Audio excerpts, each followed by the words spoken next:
Hello Protego Earthlings, it is Emmy and I am back with another video, finally.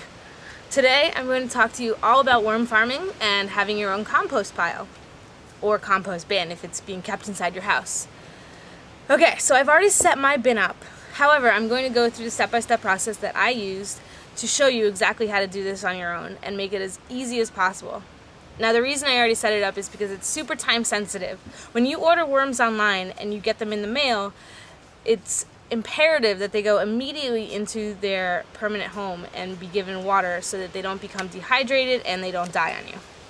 Okay, now that that's out of the way, let me show you my bin. Alright, so I've got this lovely Rubbermaid bin that I got at my local hardware store for like $6. Really cheap, really easy to find. You'll notice that it has to be dark. Now the reason I got a dark bin is because I don't want excess sunlight getting in. And now granted there's sunlight getting in right now, but it's for the purpose of this video. Normally there's a lid on this. If you don't get a dark bin, if you're unable to find one, that's fine. What I highly recommend doing is taking newspaper and wrapping it around the sides of the bin as to keep excess light out. Okay, now if you're keeping this indoors, you really don't have to worry about sunlight, but you still need to worry about artificial light. You don't want a lot of it getting in. It's okay if they get some. All living creatures do need some sunlight. However, not lots of it. Okay. Now before I show you anything else, I'm going to show you the lid to the bin. You'll notice, going back to that whole not needing a lot of sunlight thing, I've put some holes in it for air. And this allows minimal sunlight, but it also allows for lots of air because, again, all living creatures need some form of oxygen. Okay? Alrighty. Now you'll notice I have two bins. The reason I have two bins is because this top bin has holes in it. The reason it has holes in it is because the produce that I have in here, as well as the dirt, collects water, and then the water has to go somewhere, so it's going to go into the second bin. Now you don't have to have a second bin, but you do have to keep in mind that with only one bin, you're going to be draining this thing, I'd say probably like once a week or so, okay? With the second bin, you don't necessarily have to worry about it quite as often. The other thing I collect in the second bin is worm pee. That's right, worm pee. Worm pee is another source of very, very nutritious food for your garden, okay? It keeps the dirt and the plants hydrated. It also gives them the nutrients that the compost will give them. Okay. Now in here, I've got lots of stuff going on. Lots of rotting, yummy fruit. Underneath all the rotting food and all the dirt is layers of newspaper. There are 2 sheets of newspaper that I soaked with water, and I sort of shook out the excess water because you don't want to drown your worms, but the wet newspaper really helps to keep this temperature controlled as well as keep the worms hydrated. Okay. On top of those sheets of newspaper, I put dirt. Now this dirt is a very specific dirt. You'll notice that is just dirt. There are no rocks, there's no salt, there's no minerals, there's no fertilizers, it's just dirt. I got this dirt with my worms when I bought them online. However, you could probably use the dirt from the pet stores that you would put in maybe a terrarium. Just make sure that there's no additives in it. You know, you really don't want it to have anything other than dirt minerals in here, you know? Okay? Along with the dirt, I added strips of newspaper.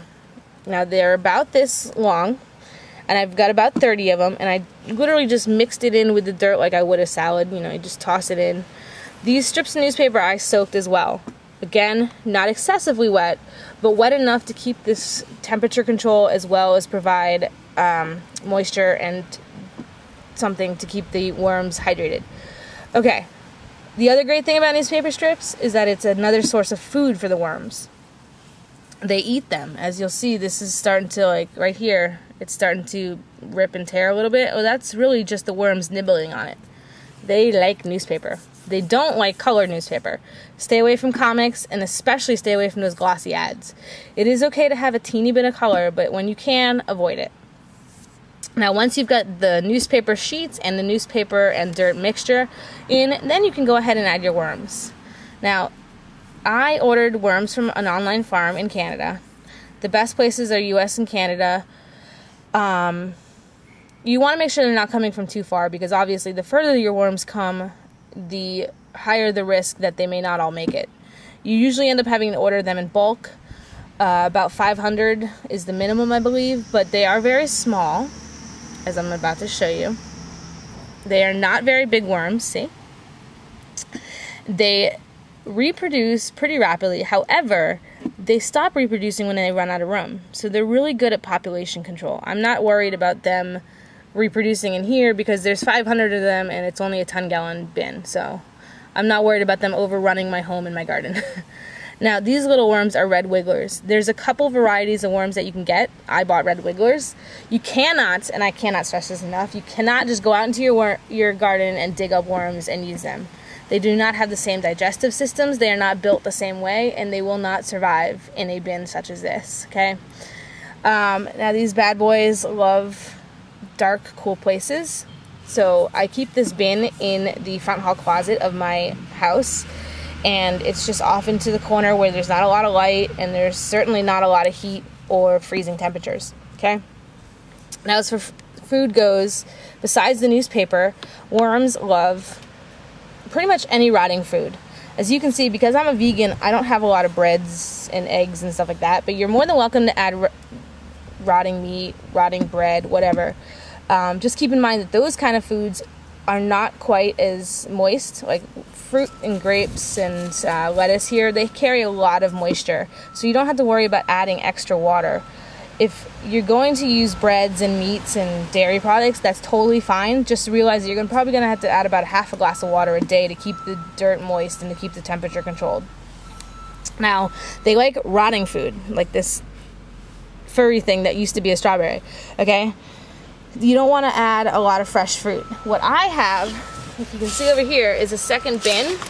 And in this second bin, there's fruit that's not quite bad yet. I mean, I'm not going to go around eating it, but the worms aren't going to eat it either. So I keep this bin outside underneath my bench here, exposed to the elements in order to sort of help it rot faster. And then once it's ready and once there's space in my compost bin, I will add it and give it to the worms. All right, that's pretty much all you need to know. If you have any questions, please check out the blog on the WordPress site, and definitely email me on the Ning. You can find me at emmeline@thehpalliance.org. Thanks so much for watching. Have a great day.